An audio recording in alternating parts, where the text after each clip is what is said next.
Заљубеникот во Охрид, градоначалникот Јован Стојановски, денеска ненадејно почина. Беше градоначалник само 1 година, време кратко за да ги реализира своите зацртани проекти, толку неопходни за неговиот град и сограѓани.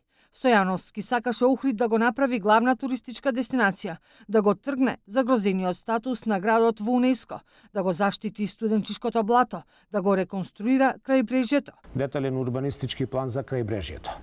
Ако го земиме целокупниот Охридски регион, значи оние 3 споменати општини Охрид, Струга и Дебарца, сметам дека ние немаме, според нашите пресметки, повеќе од 15 до 20% детални урбанистички планови за крајбрежјето.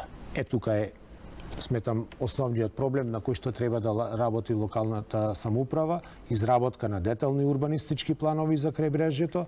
Треба да се соочиме и со приватните инвеститори, и со невладиниот сектор, и со јавноста, и со целокупната туристичка заедница и да одлучиме во кој правец ќе се развива Охрид. Градоначалникот Стојановски одлично соработуваше со нашата телевизија. Беше прв гостин во отвореното студио на Иден ТВ во Охрид.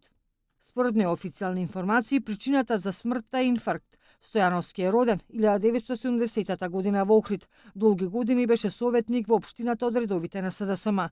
Функцијата градоначалник ја презема на 20 октомври минатата година.